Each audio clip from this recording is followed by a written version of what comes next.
Pop those drinks. It's time for Sports Around the Bar. Hey guys, welcome into Sports Around the Bar, your weekly sports talk show. As always, I am Jake, your bartender, and I'm joined on center stool by someone who could not wait, my co-host Drew. But that's all right. I forgot you had that one going. I appreciate your effort. Dude, this is like number 6. But either finish it before the show starts or wait to open the next one, man. Come on. Be professional. No one wastes beer. Be professional. No one. I didn't say waste it. I bar. said drink it faster. Or wait till the show starts. That's all I'm asking, man. It's a little bit of professionalism. Anyway, today, guys, we are going to be talking about the NFL offseason power rankings going on in the NFL right now. I know it's on everybody's mind after the draft, after postseason. Which team's the best? Who improved this offseason? Who kind of took a step back with some of their moves or didn't improve with some other teams? We're going to be talking about all that today. We definitely didn't play any favoritism, but you guys will think that. Yeah, just wait till you see where my team's at. But you will think that at the very end. But we'll explain and go through all of why we picked everything. Do you want to start by talking about the Kentucky Derby?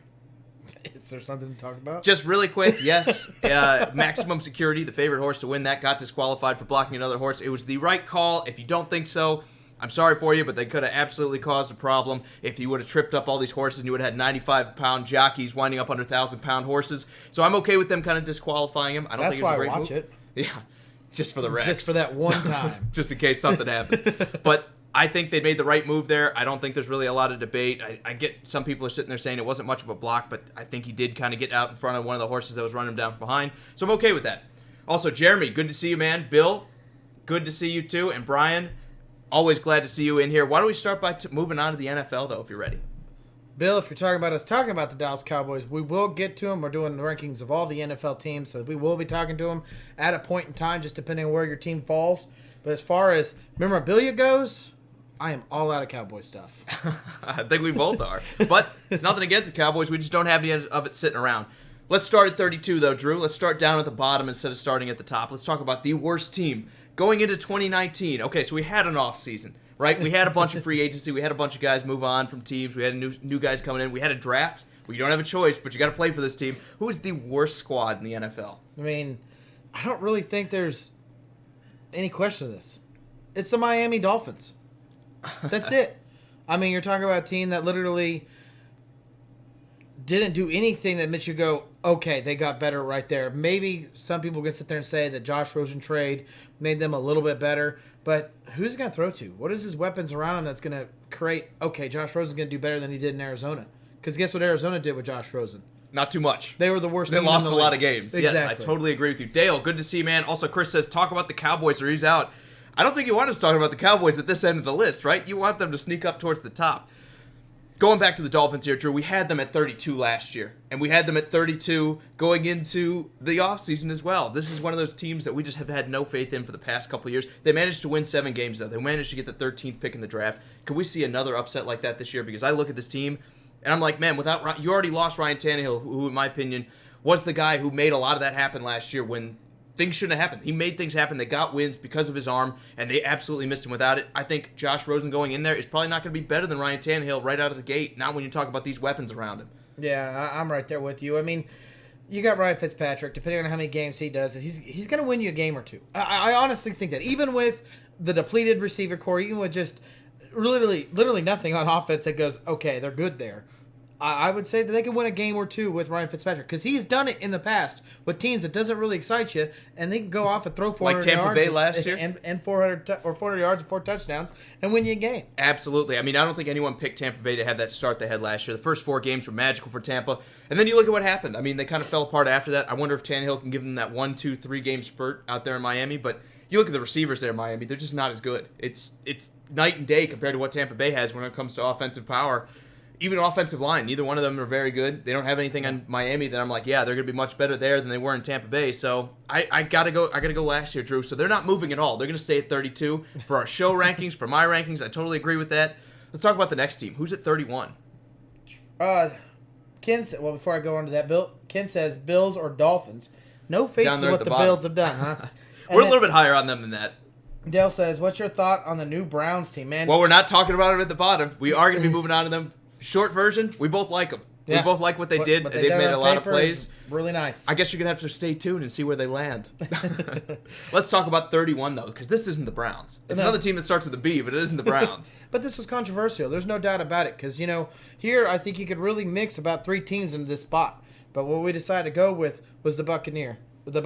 I mean, literally, when you talk about a team that's trying to get better, they did a great job at hiring a head coach that I believe in, Bruce Arians, that makes, they're going in the right direction. I'm thinking, just give them a good draft, and you're talking about a team that could possibly be there and make something of themselves. And you look at this draft, it's almost like a repeat of last year's draft. This is a 7-spot drop going into the offseason with our rankings, Drew, into right now. And I kind of had them in the same spot at 31 on my rankings as well.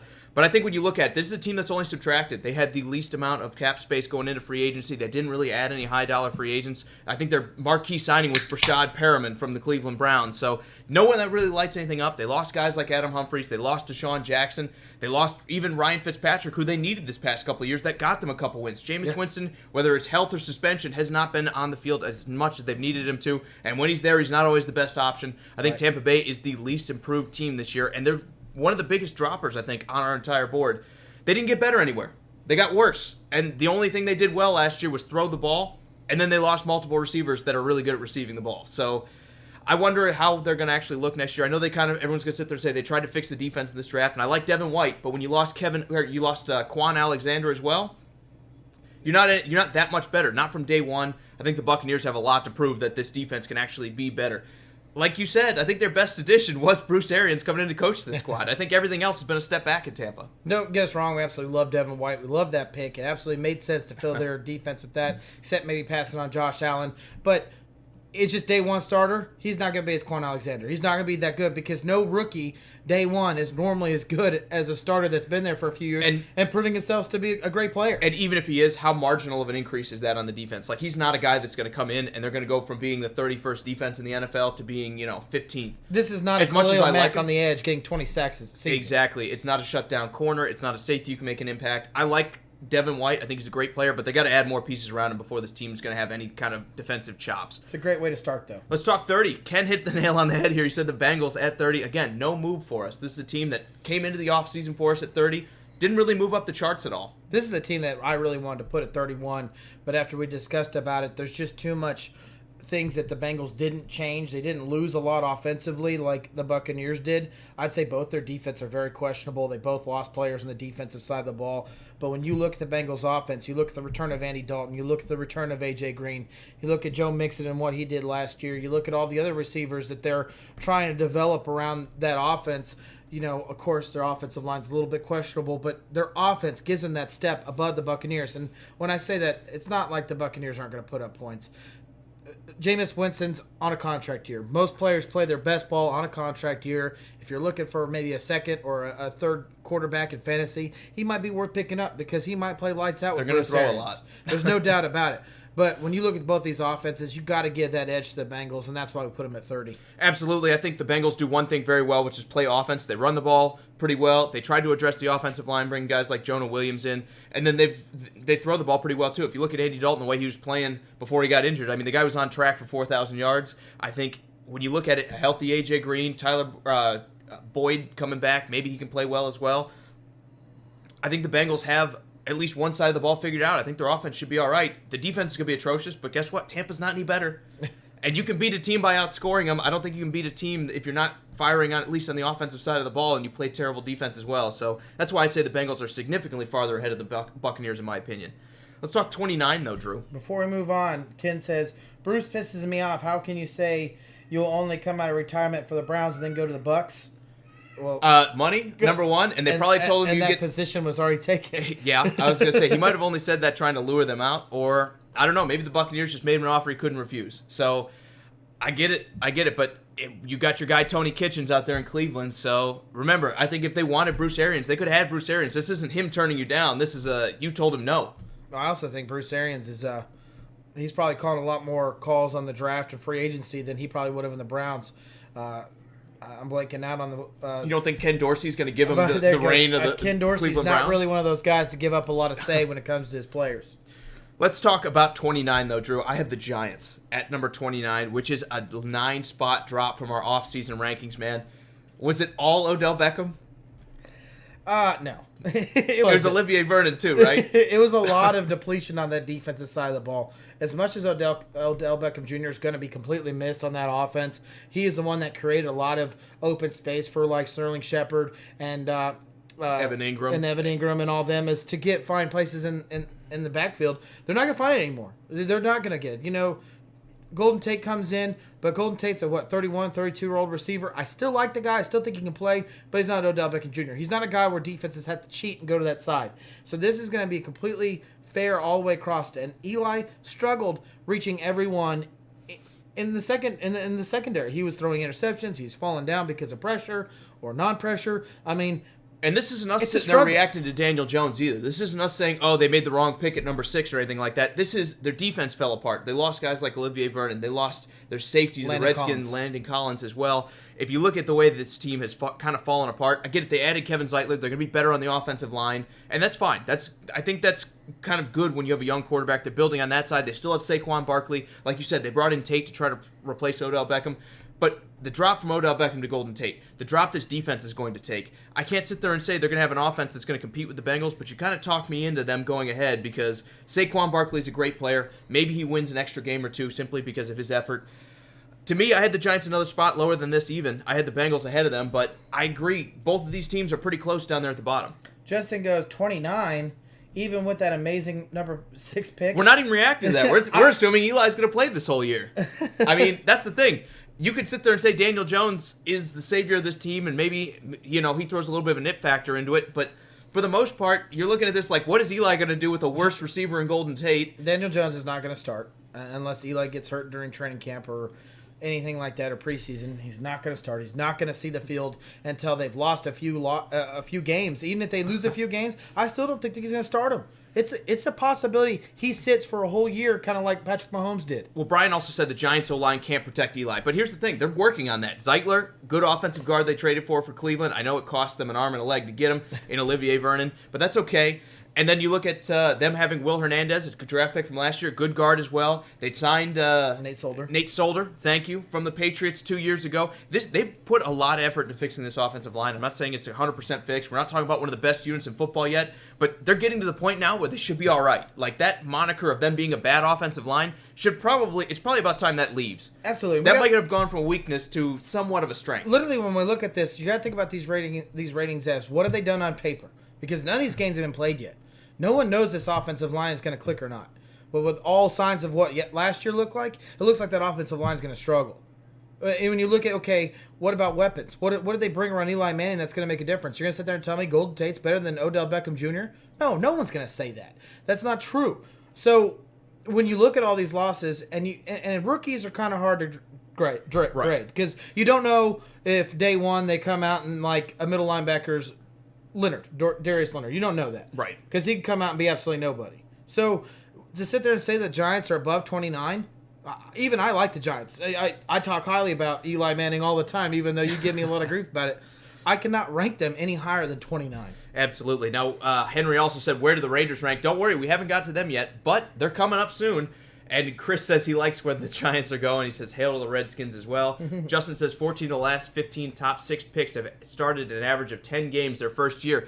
I agree with you. It's moving towards that trend, but I think you talk about the Giants, you're talking about one of the most conservative franchises in football. Gettleman's already said he could see this guy sitting 2 or 3 years. And I think that's a stretch. That's not going to happen. Okay, but let's also be completely honest. A lot of these quarterbacks are not replacing a 2-time winning Super Bowl champ or quarterback. They're not. They're not doing it. They're replacing someone like I can't even think of him. I mean, literally. I mean, you're talking about replacing guys like Jameis Winston, other guys like Marcus Mariota that are coming off the block. Taylor. And it hasn't happened yet, but that's on the block. Wait, the Titans and the Buccaneers. Ironically, will both be drafting quarterbacks next year as well. I'm trying to think of whoever. Tyrod Taylor from Buffalo. Tyrod Taylor. Yeah. I'm trying to think about who these number one. Josh McCown leaving from the Jets. I mean, for Sam Darnold, I get what you're saying. This is not Eli Manning, and they're not Eli Mannings out there. No. And as much as I dog on Eli Manning, he's still better than some of these other options are. At quarterback, usually when a guy moves in there, I think the Giants are not going to be any rush. I don't think they expect to win very much this year. Maybe they win 5 or 6 games again, but I really don't see them saying, we're going to the Super Bowl if Daniel Jones pans out. All right, let's talk about 28, Drew. Let's talk about the Cardinals. Oh, Ken said, look at what happened to Flacco. Absolutely, Ken. That's exactly my point. Exactly. Let's talk about the Cardinals, though. This is a tough team to rank because, yes, they were down at the bottom here, Drew, but we love exactly what they did in the draft. We love their free agency as well. I do got to fix what I'm saying. Ken, Flacco, even though he is a one-time Super Bowl champion, I still can't put that Super Bowl on him. He played great in the offseason, but... It's kind of like I say about Eli for both of his. Okay. Okay. It just had an amazing defense that bailed him out against Tom Brady. Twice. Yeah, with an amazing defense both times. And amazing catches by some wide receivers. I think David Tyree would agree with me there. Same with Mario Manningham. Moving forward, let's talk about the Cardinals here. This is a tough team to rank. Again, they only won 3 games last year, Drew. They had the first pick in the draft. But they're changing over quarterbacks. They're changing over schemes. They have a lot of moving parts here this year. It's very possible we're talking about them being back down at 32. But we love their draft, man. I mean, they brought in Byron Murphy, great corner that's going to play opposite of Patrick Peterson. We had him as a first-round pick. They got him in the second. We like the Kyler Murray pick. They didn't mess that up. We like Terrell Suggs coming in through free agency. They still have Chandler Jones. This team has weapons. They have players. I don't see any way they repeat and get another top 2, top 3 pick. I think one of the hardest things to know is exactly what Kingsbury and Murray are going to do together on that offense. I mean, in my opinion, you can't go any worse than what you had last year. As much as Josh Rosen might be a great quarterback someday, his offense was absolutely terrible. I mean, he couldn't move the ball. And Larry Fitzgerald and David Johnson, Larry is obviously a shadow of his former self, but still a good receiver. David Johnson, I don't think was completely healthy. So now Kyler Murray's getting a healthier David Johnson than Josh Rosen. So there has to be somewhat of an increase. But this is one of those teams that can go 3 spots down or 3 spots up. It's really hard to say. Exactly. They're kind of they are 3 spots lower than we actually had them before. Or sorry, 3 spots higher than we had them before going into the offseason. So we like what they've done. Again, I like Terrell Suggs. I think they're going to have an impact on the defensive line with him and Chandler Jones playing together.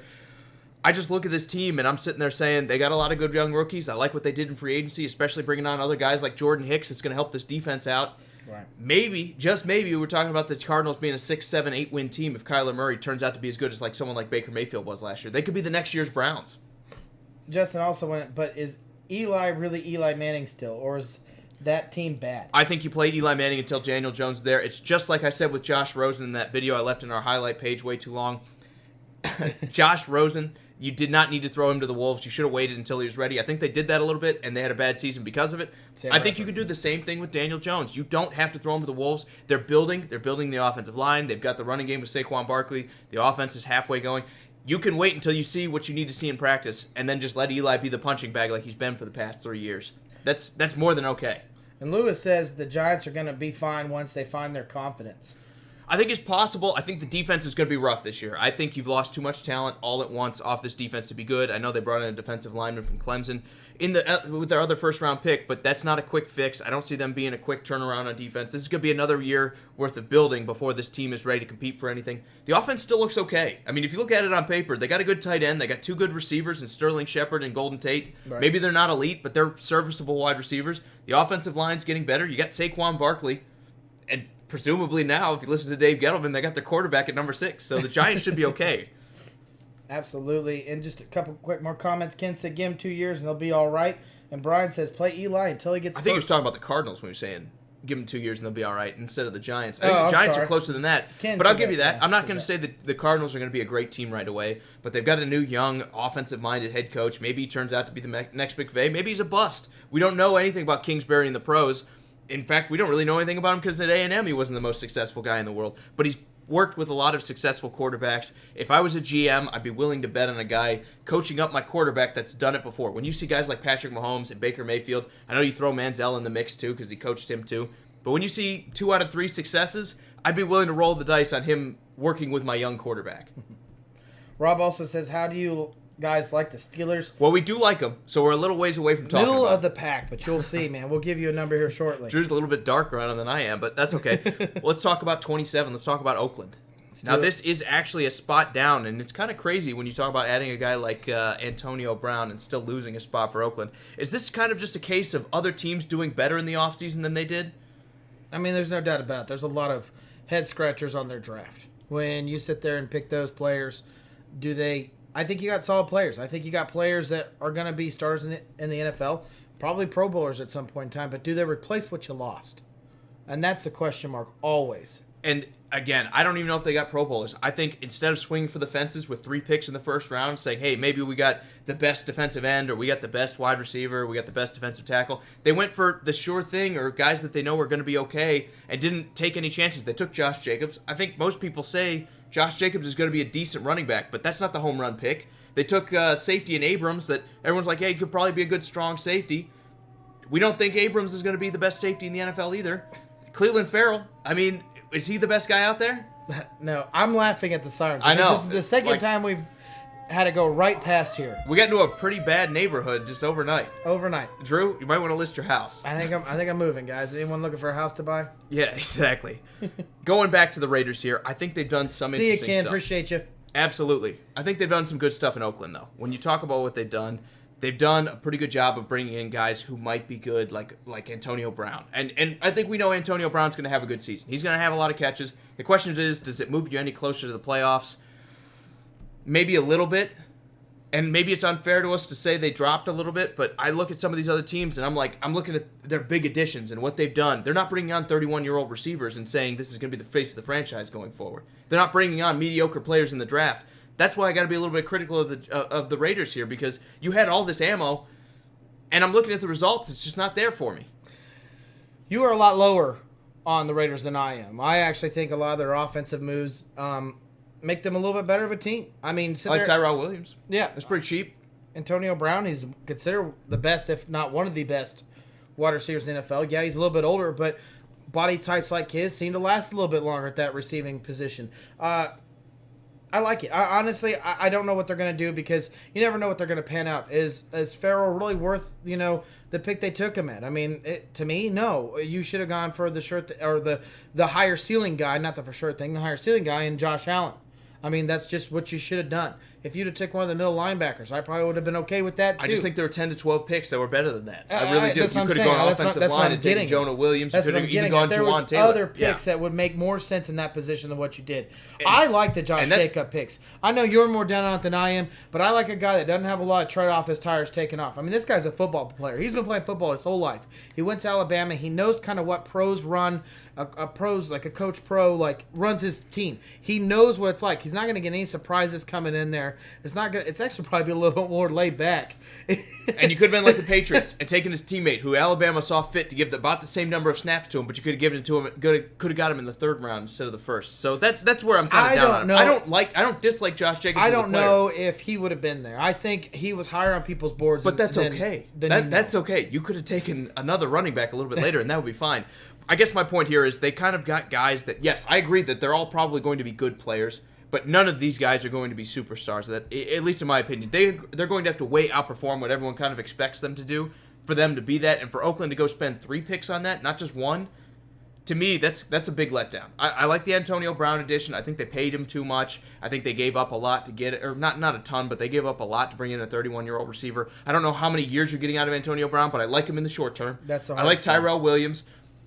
You could have gone a lot of other ways with the draft, though, and that to me is the biggest, setback for the Raiders. I think when you talk about this next team, it's going to be a bit of a head scratcher, but I still think the Raiders, they've got a lot of work to do, and we don't know that Derek Carr's even going to be there long term. There's so much a team in flux. I can't put them any higher than this on the list. I understand. I get it, and I agree with you. Let's talk about 26, Drew, the Broncos. This is 1 spot higher. We actually had them flip, the Raiders and the Broncos, in our pre-season or our pre-off-season power ranking. So, Do you see the Broncos having a good off-season here? Because I did. I like what they did. It wasn't flashy, but they upgraded a quarterback, right? You would agree Case Keenum is not as good as Joe Flacco, and then you bring on Drew Lock, who might be, the next heir apparent. You get him in the 2nd round, so if it doesn't work out, that's okay too. Exactly. They didn't overspend on a quarterback. They didn't overspend on anything. They traded down with the Steelers to add more draft capital as well. I like what the Broncos have done here. And I really like the Noah Fant draft, our pick. I really like that pick. I think he's going to go out really well. He's one of those tight ends that can definitely take the top off of defense with the speed. And I think his blocking ability is better than a lot of people give him credit for. When you have TJ Hawkinson next to you, a lot of that gets a little bit cited. Everyone's like, look what TJ can do. I don't think Noah Fant is any further away from TJ Hawkinson than a lot of people say it is. So when I look at that, I love it. And we all know that Joe Flacco loves his tight ends. Yes. So bringing in someone like that there were definitely a need for, it was huge. And then I also still like the backfield that the Broncos have with Phillip Lindsay and Freeman. You're talking about two young guys that have tons of tread still left on the tire that can make a huge difference in this offense, especially now that they have a quarterback who believes in his arm. I don't think Case Keenum fully believes in what he can do behind a center. I just don't. I don't believe in Case Keenum as a starting quarterback in the NFL. And let's not forget one thing too. This defense still has some of the best pass rushers in the NFL. I agree, and I think that's still what sells it to me. I think when you look at the Broncos, they still have the defense there. They kept Chris Harris around, at least up till now. Yeah. We're still talking about them having guys like Bradley Chubb and Von Miller going after the quarterback. They got better on the offensive side of the ball, which was their biggest woe from last season. They got a little bit better on the offensive line as well. And Vic Fangini is no joke. This guy can coach. Absolutely. I'm not crazy about that hire, but I think it's okay. I think it's somewhere in the middle where he could be effective, and maybe he brings this defense back to where it needs to be. One thing I want you to think about. Think about that Bears defense 2 years ago before they had Mac. He was still pretty good. It was a darn good defense. Yes, pretty good. Like top 10, yeah. And he was calling it the whole entire time. I actually think the Bears defense is going to take a step back because they don't have Vic calling these plays. It's not going to be a huge step. I don't. But I think it's going to be a step back. I think you're going to see the Broncos defense take a step forward. To be honest, Broncos are one of those teams in the AFC West that kind of makes me a little nervous because when you look at the games against the Chargers and the Chiefs, who obviously did the best during those in that division, they played them really well, all four of those games. Justin also said Drew Lock is the next Aaron Rodgers draftee to sit 3 years or so, and then they build up Sutton and Fant in the offense and takes off running, he thinks. I don't think so. I mean, I don't think Drew Lock, to me, he's a developmental guy. I think best case scenario, you're talking about a Derek Carr situation where you take this guy in the second round and he kind of surprises you and he has some Pro Bowl years and he has some years where he's maybe not quite as good. I'm not as high on Drew Lock. I think he's, again, a build prospect. He's not one of those guys that's going to come in right away and make something. Maybe you're right. Maybe he sits like Aaron Rodgers did and we see a big improvement, but I think the Broncos, at the very least, need to get better at wide receiver for anyone to step into those roles. Because let's not forget, Aaron Rodgers had a ton of weapons. I completely disagree with that, Justin. The only reason I said that, there is no more sitting a quarterback for 3 years in the NFL. Because you look at John Elway and what he's done, he has not won anything since Peyton Manning's gone away. You know, his job is going to be on this hot seat here very soon, especially if some of these guys don't pan out. Let's just say Joe Flacco goes out there, and they're still, again, a top 10 draft pick next year because this team isn't doing well. You're going to sit there and tell me the fans and the ownership's going to say, don't start Drew Lock. That is a fair point. Give him a second to develop. That is a fair point. No, he did that with someone else. Out there right away. He did that once already, though. He did it with Paxton Lynch. And I think we've already seen the history that he's saying, I'm willing to sit there and wait. And maybe you could sit there and say it's because Paxton Lynch wasn't any good, and they knew that. You know, after they drafted him, obviously, but they knew that and they didn't start him. But he's done it once. We've seen Elway be conservative before and say, I'm willing to let this guy build and sit behind somebody. They didn't trade for Joe Flacco to go draft a quarterback and say, we're going to go play him from day one. I would go ahead and say, if you don't have a quarterback that's been starting for your offense for the last 5 years that is really good, that has done well for you, maybe in the playoffs, and you draft a quarterback in the third round or higher, that you're not planning on starting that year or the next year. Does Eli need to worry about his job? Yes, absolutely. These 3-year waiting quarterbacks don't happen anymore. I think it's okay for it to happen again. I think it is. It is, but it doesn't happen anymore. Hear me out. I think a lot of teams have gone away from that, but I think there's still some conservative organizations that are willing to do it. I don't know if the Broncos are that team. I think, like you said, Elway's been given a lot of rope to this point, and now he's running to the point where he's going to hang himself, expression-wise. I think when you look at what Elway has done, you look at all these missteps at quarterbacks, he needs a hit. If Drew Lock if Joe Flacco comes out and struggles, you're right. They may sit there and hit the panic button and say, I got to save my job. It's time to make a change. But I think they're going to go.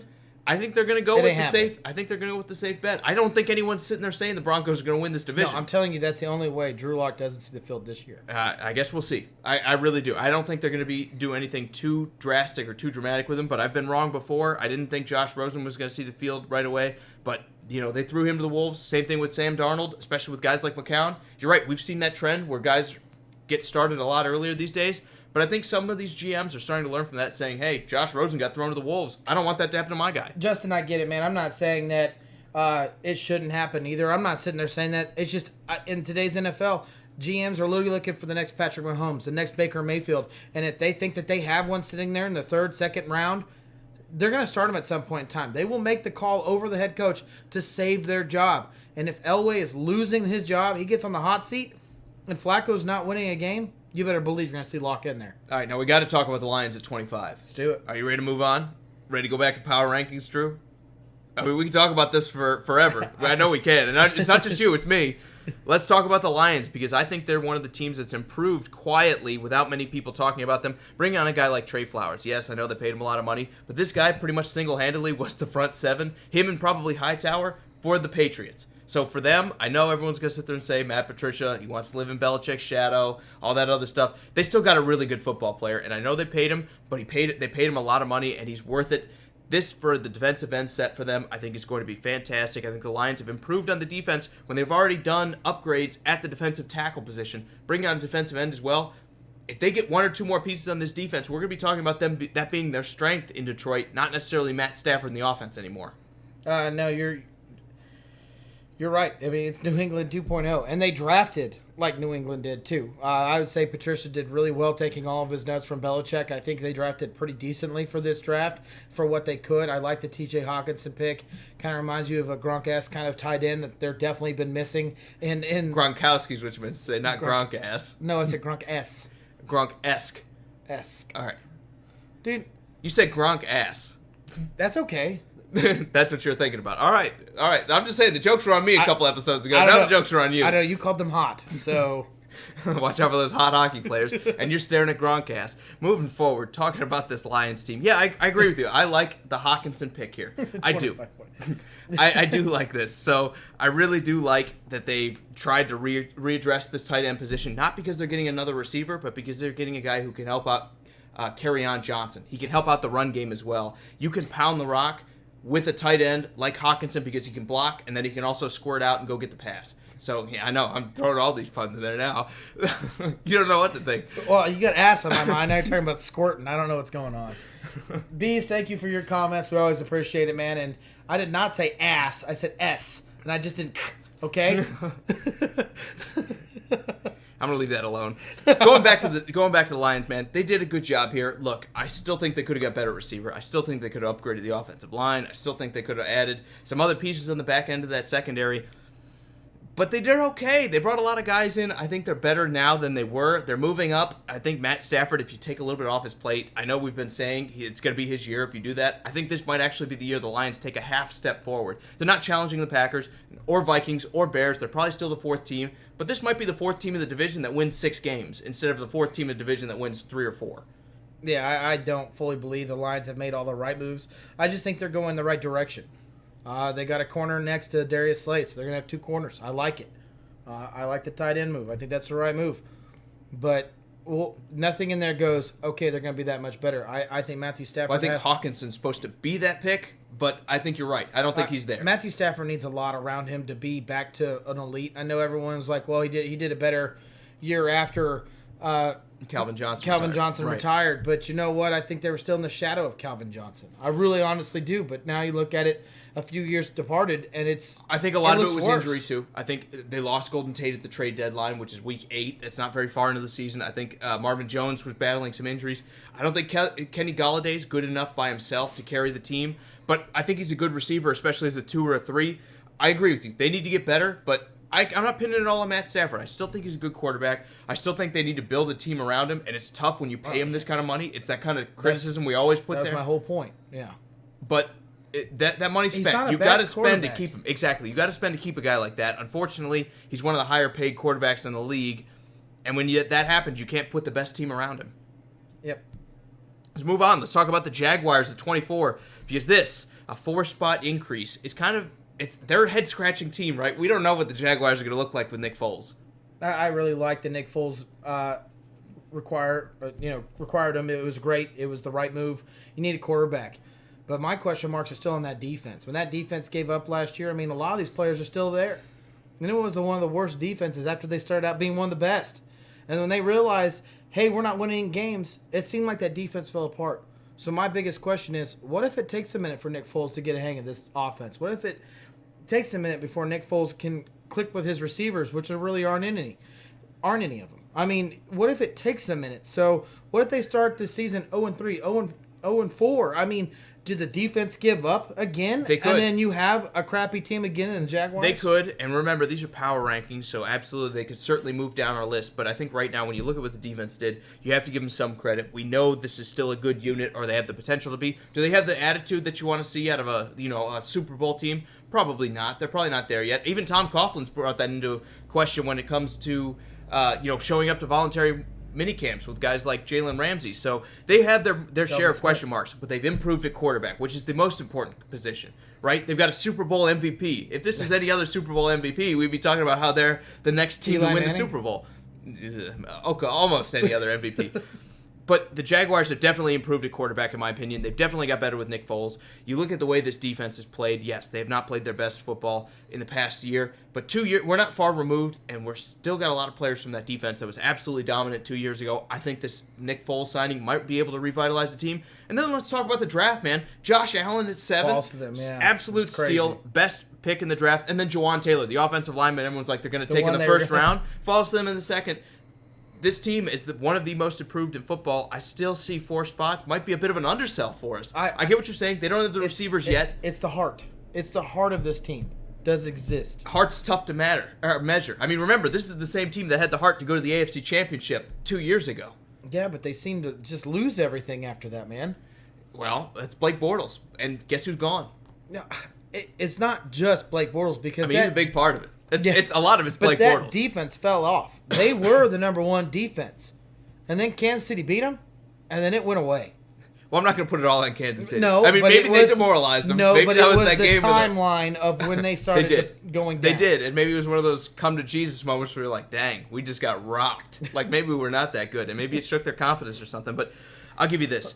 The Jaguars are much improved, I think, on defense, bringing in a guy like Josh Allen because the edge rush position, Calais Campbell's one of the oldest pass rushers that's been as effective as he is in the NFL. They needed guys that are going to be able to address that. Josh Allen is like the perfect, guy to slot in there for that. Absolutely. They got better on the defense. They got better on the offense with Juwan Taylor hopefully shoring up that right tackle position for them. They got better at quarterback, which I think everyone agrees is really important in the NFL. Yeah.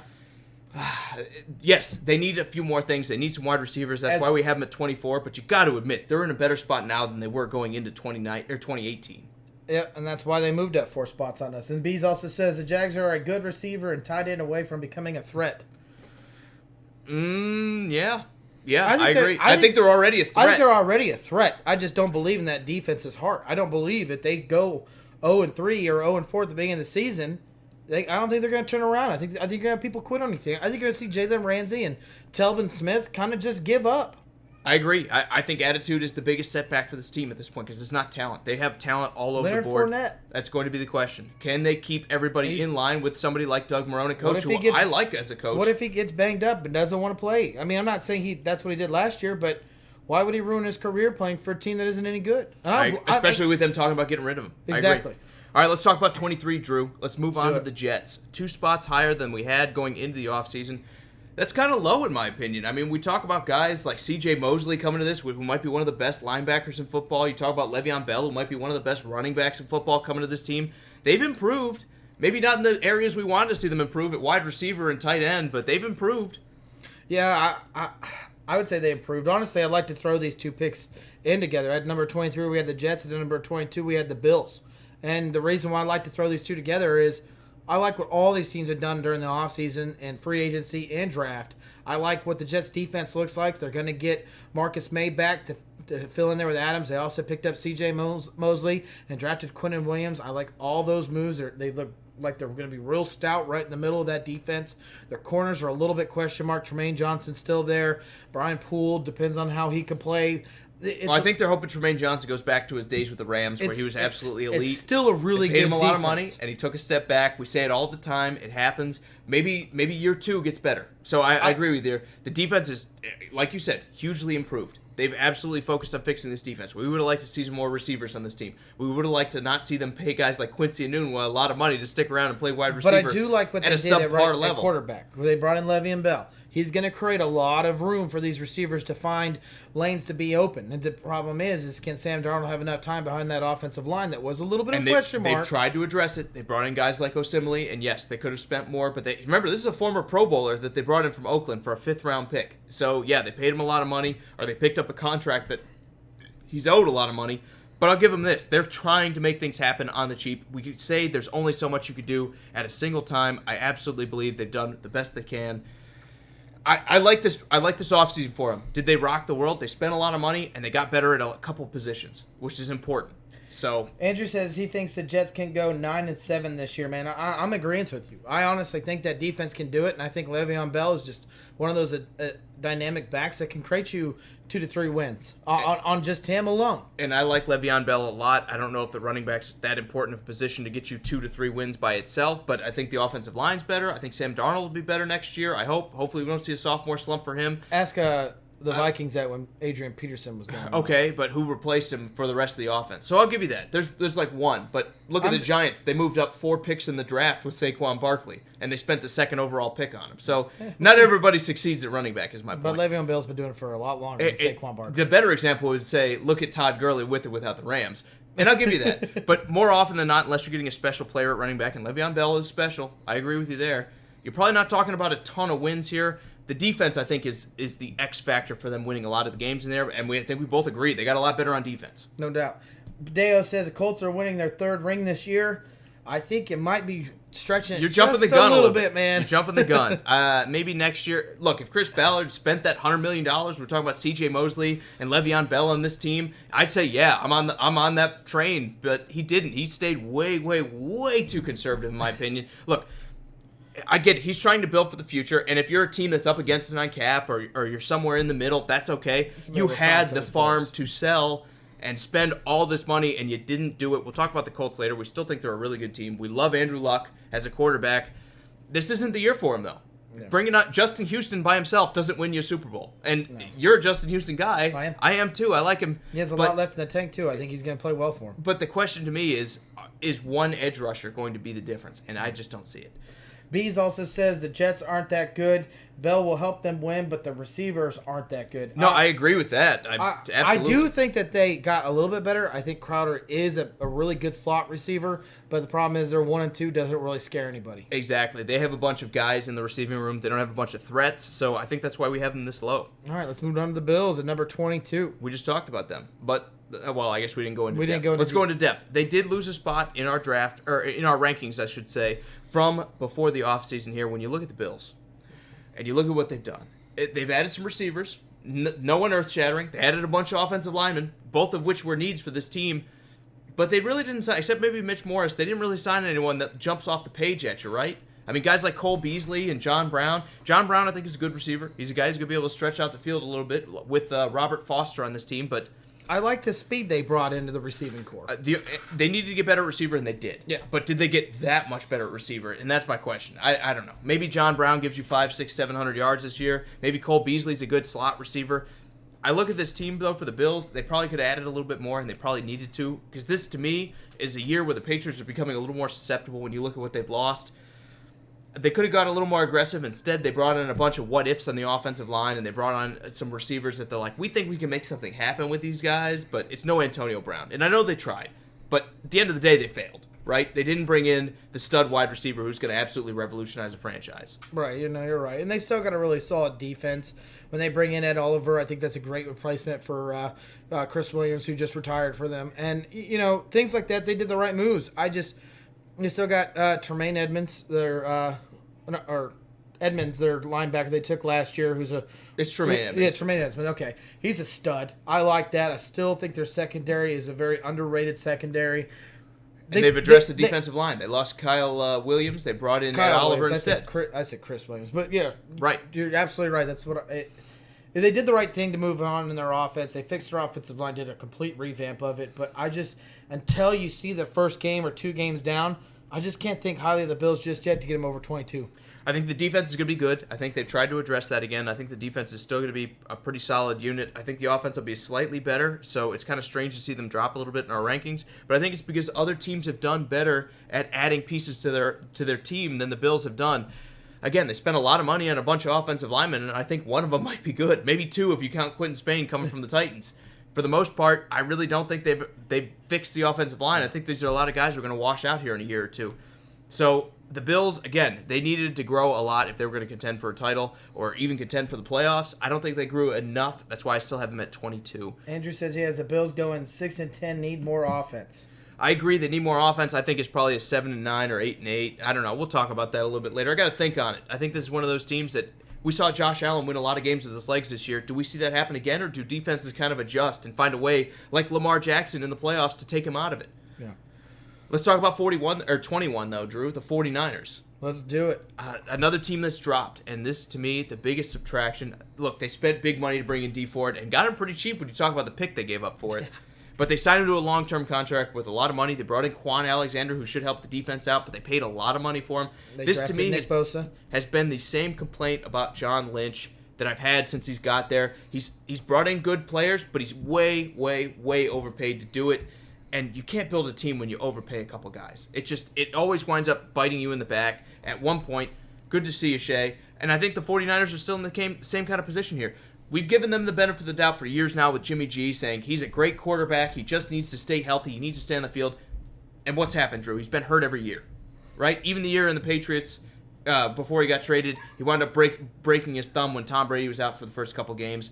This guy cannot stay on the field. If this is going to be a great team, I need to see 16 games before I buy into the hype again. Yeah, I'm right there with you. They obviously drafted Nick Bosa, so they really focused on their pass rush.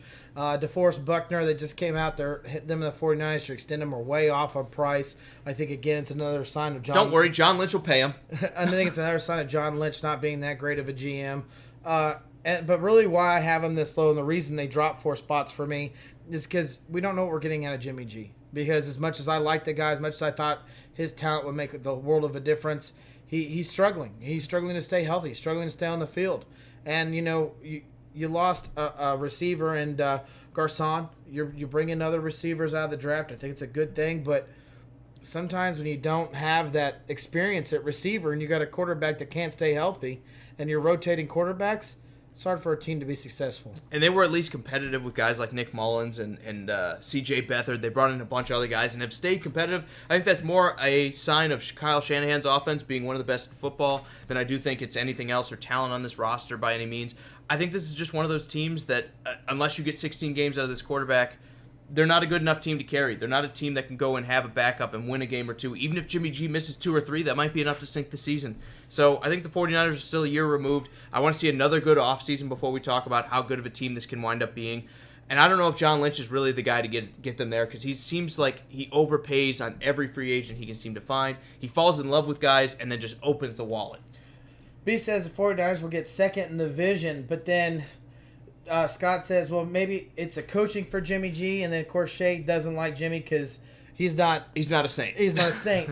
But, I got to agree with all that. And Andrew goes off, says this will be a big year for Jimmy G. If he gets hurt or doesn't play good for the 49ers, they will need to draft a quarterback this next year. I think they're all right. Are we there? I think time. If he can't stay healthy, absolutely. I mean, and that sucks for him, because I think he has all the talent in the world, but if you can't stay healthy, it doesn't matter. Exactly. You can't score any touchdowns from the bench. If he gives them 14, I think this team can make it. I think they can survive 2 games without him. Anything short of that, I think this team is probably 7-9 or below. And I really do believe that Jimmy G, even though, like you said, he's a talented quarterback, his health is his biggest weakness. And look, Sam Bradford was supposed to be a great quarterback too, right? And then he wound up not playing in the field. And what does everyone think about? Do you want Sam Bradford being the quarterback for your team? Sam Bradford never learned how to fall. Okay, well, Jimmy G never learned how to run to the sideline. I'll talk a little bit positive about the 49ers. I like what they did in their backfield. I like the fact they're going to get McKinnon back, and I like Tevin Coleman. I like the two, mixture of the two. Hopefully they could, gain some ground so they don't have to be chucking the ball over the place, because I think one of the biggest issues, even beyond George Kittle, their receiving core is going to be a little bit rough. Not that Garcon made the whole difference in the world, but they didn't have Jimmy G for a whole year. It was a weakness we were expecting them to address, and they didn't do it in any kind of big way, so we're kind of still looking around like, okay, who's catching the ball for them? Especially when they had all the cap space to do it. Absolutely. I totally agree there. The other thing I'll say is, what a weird running back room when you're talking about Jerick McKinnon being the 2nd or 3rd highest paid running back in football, and then you're talking about Tevin Coleman playing for peanuts. So, I wonder if that becomes an issue. If Tevin Coleman's looking around like, dude, I'm the better running back than this guy, and you're paying him like twice what you're paying me. So, again, the 49ers are in a weird spot with a cap. They've spent money on weird spots. I think they moved down. Again, this is a 4-spot drop for us, but this is a team that still has some potential. Let's talk about 20 here, Drew, because I think we're only going to get about halfway through this. Yeah, I think it's so too. And here I thought for once we'd be able to talk about an NFL topic in one show. Let's talk about the Panthers at 20. Let's do it. Because this is one of the big mystery teams. I have them actually moving up 3 spots from our pre-offseason things, and I think a lot of it comes down to Will Grier. We were kind of scared for the Panthers, sitting there saying, what are they going to do at quarterback? We don't know that Cam Newton's going to play. Let's say he misses the entire season here. Are you comfortable with Will Grier taking the reins from day one and being the quarterback in Carolina? No. And I'll tell you why. It's because that offense is built around what Cam Newton can do with his legs. They like to run the ball. They like to make sure it's a lot of bootlegs, a lot of move out of the pocket. Not saying that Will Grier can't do it. He can move with his legs, but you're going to have a lot of struggle getting that where you don't have a player built like Cam. These linemen are kind of used to letting their blocks go a little bit early because they know Cam can get out of that situation. Cam's no longer there. They're going to have to kind of evaluate their offensive line going, you're going to have to hold a little bit longer because Will Grier can't do block a little bit longer. We don't need you to hold. It's holding. It's holding. And they're going to need them to do that. Don't get me wrong. They're still going to run the ball perfectly fine. McCaffrey and whoever is the second running back on that depth chart, the run game is still going to be there. I fully believe in that. It's just when an offense is built around a mobile big quarterback and you put in someone like Will Grier or any other quarterback, there is a huge changeover. And the reason I'm saying they're getting better is because I believe they addressed the backup quarterback position. I think our biggest kind of question mark was, without Cam Newton playing, what is this roster going to look like? I think they're going to be fine. I think we saw a big drop-off once Cam got hurt last season. This was a team that, remember, started like 6-2 and then managed to drop like 7 of the last 8, I think. I think this team is going to wind up being okay with a guy like Will Grier at the reins because they're so focused on running the ball. They're so focused on defense. You don't need to ask a ton of these quarterbacks. And when you have big receivers like they do in Carolina, I think they'll be able to make it work with a guy like Will Grier, who, from a clean pocket, has been pretty good. The offensive line is still a concern, but I believe they're trying to at least address that a little bit. I think they're getting better on that side of the ball. I think this backup quarterback by himself in Will Grier is enough to instill enough confidence in me to say that Carolina's in a much better place than they were than even in 2018 when Cam Newton started having an injury problem with that shoulder. Andrew says losing Devin Funchess may be bigger than people think. Man, I completely agree. But I also have to say, where was he at the end of the season? You had a young quarterback that wasn't ready to be in the offense, that you needed to step up, and it seemed like no one on the receiving end stepped up besides McCaffrey. Not saying that Funchess isn't good, but that's the time where he should have shown himself. And you got guys like Curtis Samuel was a second-round pick. You have DJ Moore as a first-round pick. It's time for those young guys to step into those picks and be worth what you spent on them. I agree, losing Devin Funchess might be an issue for them, but you have receivers that you've spent highly on. It's time for them to pan out a little bit. You still have Greg Olsen, who hopefully can give you another good season at tight end.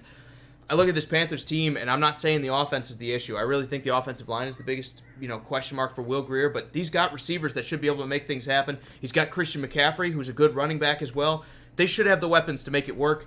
Defense hopefully plays a little bit better. Scott says a running quarterback equals a short career. I think we all agree. I think we all agree. That's just shown. Absolutely. I mean, nobody can take those right, hits. Man. I don't think there's a human on the face of this planet that can take those kind of hits year in and year out when you're talking about getting hit several hundred times a year like Cam Newton can.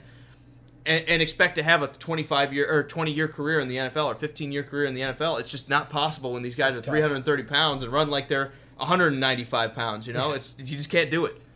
Let's move forward, though. Let's talk about the Ravens. At 19, another big dropper for us, Drew, at least for me. You kind of fought me on this one. I have them dropping 7 spots, and so does the show, going all the way down to number 19 here. Yeah, I did fight you a little bit, but real quick, Andrew says, how many years do you think Cam has left? Hopefully some. I mean, with this shoulder injury at this age. How old he is? He's 31, I believe. Is he 30 now? Yeah, he's 31, I think, or 30. He's 30 or 31. And with this shoulder injury, he's not Andrew Luck. He's not a guy who stands in the pocket and minimizes hits. If he plays till 36, and I think he might get 3 or 4 more good years depending on how that shoulder repairs itself, I think 36 is a great career for Cam Newton. Yeah, I think that's an optimistic view. Really, I think when you look at what running quarterbacks usually put up, 36 is a pretty good career for anyone who's more mobile than anything. I mean, Mike Vick had to go to prison to make it that long. It's all depending on how his shoulder repairs it. So, absolutely. So far, the way he says and the way the doctors are saying, he's above what he should be. He's doing a lot better. Timeline, he's ahead of it. But that doesn't always mean anything until you start throwing a football around. Ask Andrew Luck. Absolutely. Let's talk about the Ravens. Let's do it. The reason I have them falling this far is because the best part of the Ravens last year, it wasn't Joe Flacco, it wasn't any of these receivers, it wasn't anything on the offensive side of the ball, it's the defense, and they had some pretty major subtractions. So I look at this, Drew, and I'm worried for him. I really am. I mean, losing guys like Zadarius Smith, C.J. Mosley, who might be the second or third best linebacker in the NFL. You're talking about a lot of subtractions on the defensive side of the ball. I know they signed Earl Thomas as well, but you lost a veteran in the guy who went to the Rams, Eric Weddle. They've lost a lot of this defensive side of the ball. The question to me is Earl Thomas going to be enough to make up for it by himself? I'm going to go probably not. I think they're going to take a step back on defense. I'm already not in love with their quarterback position with Lamar Jackson. Receiver-wise, they've got a lot of question marks now. They got rid of John Brown, who they saw could make things happen with Joe Flacco. Yeah. With Lamar Jackson under center, he pretty much disappeared. Crabtree's gone too. I get it. They drafted some guys to replace him, but you never know what those guys are going to turn into. This is a team in flux. And when you're a team like this that's normally conservative and you've got a lot of things changing and you're maybe not as good on defense, I see a step back in the future. Yeah, it's really hard not to make them go back. And, Jimmy, the answer is yes. It is. But you know what we always say about the Ravens? They don't have a lot of names on their defense, and they always seem to be really good. And one thing they are trying to focus on is that run game, and I think they're going to run that game. You got to also remember they picked up the running back from the Saints, who I'm blanking on his name. Mark Ingram. I mean, good addition, and that's what they do. Real good, powerful runner, someone to sit there and match up with Gus Edwards. And I like what they did at receiving corps in the draft, because you got to sit there and think when Lamar Jackson took over, John Brown disappeared, Crabtree disappeared, Snead did okay. And guess what they did? Snead. They got rid of the receivers that weren't matching up. They got some young receivers to match up with their young quarterback.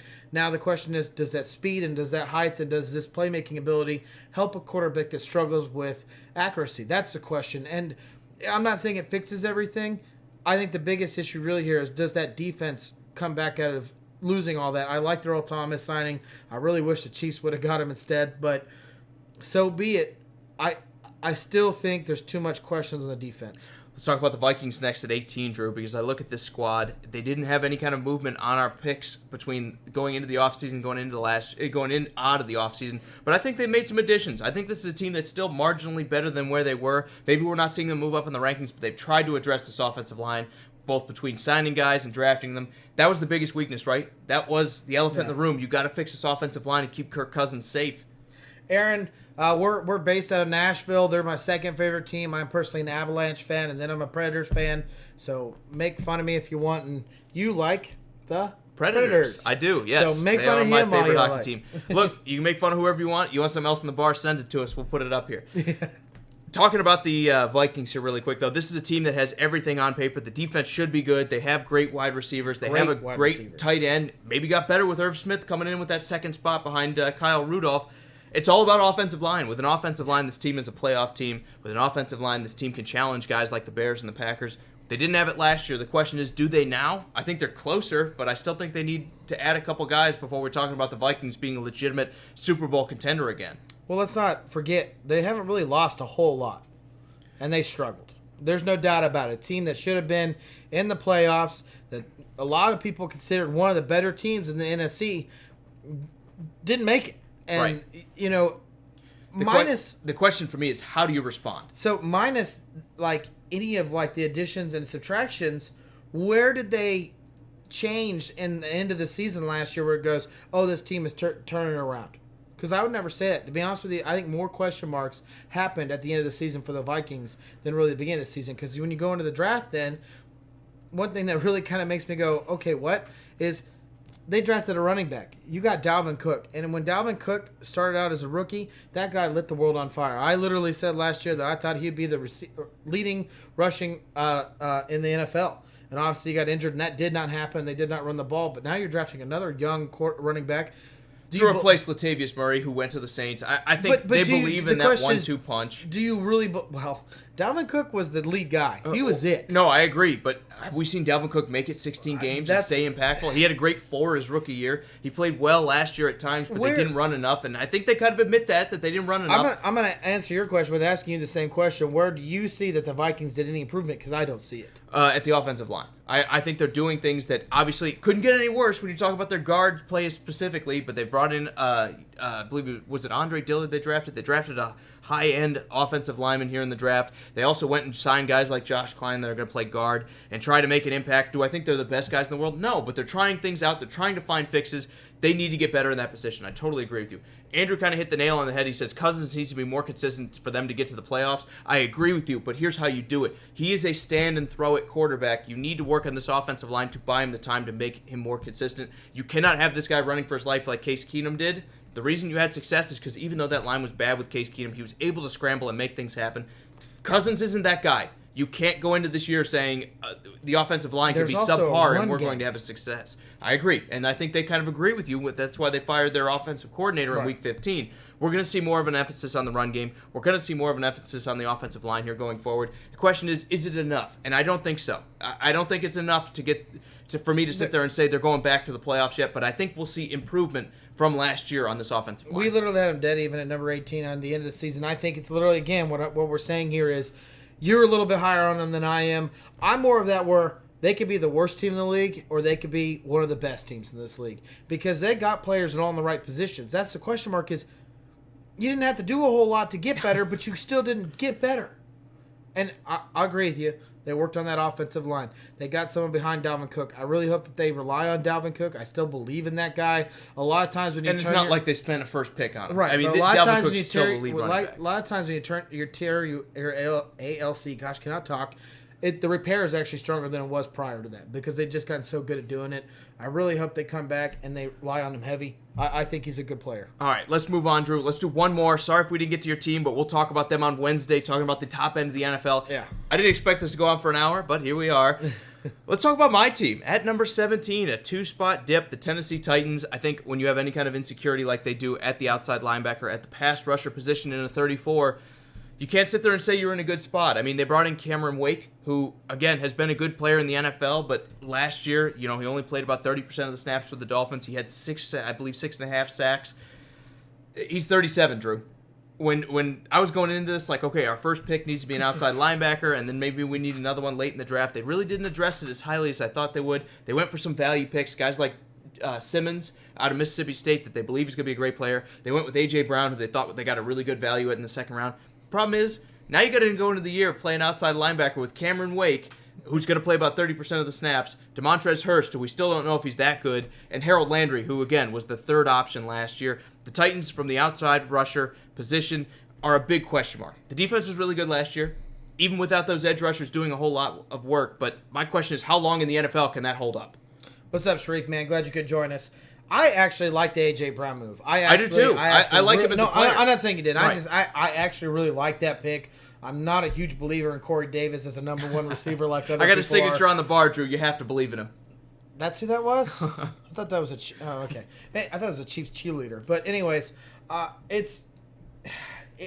Sharif, I hope Cameron Wake is a box player because we don't need to see him dropping it out of coverage when you draft Jeffrey Simmons, you're drafting a player for the future, and there's no doubt about it. But when you sit there and look at the Titans and what they were 2 years ago, they were a playoff team. They beat the Kansas City Chiefs. This last year, they struggled a little bit, but they still had some great defensive play. So you're sitting there going, my defense is good enough for what I got right now that I'm willing to take 1 year away from my first pick out of the overall pick of your 2019 draft, where everyone's sitting there telling you there's all the talent you want defensively. It's okay to wait 1 year. Yeah. See, I don't think it is. I think it is. I don't think it is. I think it's okay to wait on. Let's say they get Nick Bosa. Let's say they get Josh Allen here in this pick. Are they winning the Super Bowl, Drew? I think they have a better chance. Okay, but are they winning the Super Bowl? No. So it's okay to wait, and that's the whole point. There's no team on here that you can sit there and tell me they're winning a Super Bowl. Yeah, there's like 4 or 5 at the top. I'm saying they have a good chance of winning the Super Bowl, so don't question me on that. My point is with the Titans here, I still like the Simmons pick. I still like the A.J. Brown. I like every pick they made except maybe Nate Davis. Again, if that's the guy they believe in, that's another fine. One. They picked on him. I mean, they picked him. That was the only need pick I could sit there and say. They're like, we need a guard. They went to they had a private workout with him. They brought him into Nashville. They went to his pro day. They went to games. I mean, they were definitely targeting him. But do you see him as a day one starter? Again, so you're talking about your... Well, that's my question. I don't know. I don't know enough about Nate Davis to tell you the truth, whether he's going to be an elite guy in the NFL. He's one of those guys... Well, that's the third pick. 2 out of your top 3 picks. He'll be available day one if that's what you're asking. Do I think he might can start? Not be the starter? Do I think he can start? I think it's between him and Kevin Panfile, and I think it's absolutely a possibility he winds up being the starter from day one. Do I think he's going to be? He's not a slam dunk, Drew, but how many slam dunks come out of the third round? Especially offensive linemen. There's not many. There's a lot. No, there's not. Let's talk about the rest of the Titans here, why they moved down. I do like Adam Humphries coming in. I think this is a good addition for them. They got better at wide receiver with him and A.J. Brown being part of this receiving room. But it's edge rusher, man. Again, how many teams can sit there and play well without any kind of plan at defensive end? I like Harold Landry from last year, but Harold Landry had 5.5 sacks or 6 sacks, I believe. You can't sit there and tell me he's going to be at 10.5, 11, 12 sacks. My question is, if something happens to Jarrell Casey, what happens to the rest of this defense? Because without him, they were pretty sorry against Indianapolis. Right now, they're a one-player front seven, at least when it comes to pass rush. Without him, again, Jeffrey Simmons may eventually be that guy. It's probably not going to be in 2019. That's why I sit there and say some of these other teams have had better off seasons than the Titans, even though I like every move they've made, for the most part. Andrew says the Titans will finish second in the division, and you know what? With that, I absolutely like their free agency move with Ryan Tannehill. I like the trade for Ryan Tannehill. I think that's the right move. I think you need to get someone in there that's going to compete with Marcus Mariota. That's and play for the 8 games he's injured. That's actually a true starter in the NFL. I think it was good. They know they're still saying Mariota's a starter. I think they're doing that to save face. But I think when it comes down to, I think it's just what you have to say. But I think it's open. Right. I think it's just what you have to say. When you have to save the guy's ego and say you're still a starter. Camp, when you go into preseason stuff, that's when you're going to really see what they're planning on doing. Right. And Sharif also said the Ravens defense did sack Mariota 11 times. Yeah, well, Zadarius Smith's gone now, buddy. Who's sacking him for the Ravens these days? Also, going back to that fact, I agree with you, and I think the Titans kind of tried to address those needs. I think their biggest issues were the interior line. So they got rid of Quentin Spain, they got rid of Josh Klein, got rid of those guards, brought in Roger Saffold, who was really good for the Rams last year, and then they drafted a guy to replace Josh Klein on the right side, more than likely. They've kind of made adjustments to that, so hopefully that's an improvement. I mean, I'm not going to say it is right away, but when you're talking about giving up 11 sacks in a single game, you can roll the dice at that point, right? You're not losing much. All right, Drew. I think we're going to round it out here. We're going to talk about teams 16 through number 1 on Wednesday. And also maybe some basketball and hockey. I mean, they got some playoffs or something going on, but we like talking football, so. Absolutely, guys. We appreciate all your comments and all your shares and like. It means the world to us. Help us beat Facebook, please. They don't really like us a whole lot, but they say they do, but I don't believe it. And we just appreciate everything, man. We appreciate everything you guys do for us. Final thoughts before we go to our special thanks. Sharif says Humphries can free up Corey Davis. I agree with you. I think they needed more help in the wide receiving room. I like some of the other guys in there whose names I'm drawing a blank on right now, which is crazy because I'm the Titans fan. I like some of the guys they had, but I can't deny that they definitely got stronger with A.J. Brown and Adam Humphries coming in there. It's been my criticism of the Titans here. I don't think Corey Davis is a bad receiver. I think he's a very good receiver, even a legitimate number 1 receiver. My thing has been who's been distributing the ball. If you can't get the ball to the guy, you can't catch it. And I think that's been part of the big issue with Corey Davis is Mariota has not been good enough. Hopefully Ryan Tannehill, if he starts, is better at doing that. And then we're going to be talking about Drew eating his words a little bit if Corey Davis has a great year with an actual legitimate quarterback in the NFL. Sharif, we did. We had the Ravens at number 19. We feel like the loss in defense until proven different is a little bit of a struggle where the Ravens are going to fall off. We have them dropping 7 spots in our end of the last year ranking. Sorry, and buddy. It's more about the defense, man. I know you're not high on Lamar Jackson, but I think they had some success with him last year. Losing all those pieces on defense, are you going to be as good as you were? And that's the thing. I think the defense takes a bit of a step back for the Ravens. Final thoughts. Scott says, not NFL related, but you guys think any freshmen or sophomores are going to go to the XFL instead of staying in college if that rule sticks? Yes, I think they're going to get some mid-tier guys that, yes, you're not getting your Trevor Lawrence or any of these top-end. You're not getting Tua Tagovailoa out of Alabama. You're not going to get those top-tier guys at least year 1 for the XFL, but I think there's going to be a lot of guys playing at Boise and playing at Utah. So they're saying, I can go make $80,000 if I go off to the XFL right now, that are going to absolutely consider it. And Sharif, you said, ouch. I'm sorry, man. I hate it for you, man. My team dropped too. Man, hopefully they prove me wrong. That was one of my biggest things I said. Usually we say this about the Ravens, and then look at John Harbaugh and put a defense together. So, but guys, thank you so much for all your comments. I want to give you a special thanks for all you guys out there that put a comment out there. And if I missed you, I'm so sorry. But special thanks to Jeremy, Bill, Brian, Ken, Chris, Dell, Justin, Henry, Joseph, Lewis, Rob, Scott, Bees, Andrew, Deo, Shay, Jimmy, Aaron, and Sharif. You guys are all awesome. Thank you so much. Andrew says Lamar Jackson will have the same career as Cam Newton. No, he won't make a Super Bowl. Moving forward, guys, we will be back on Wednesday to talk about the rest of this. I'm sorry, Sharif, I had to do it.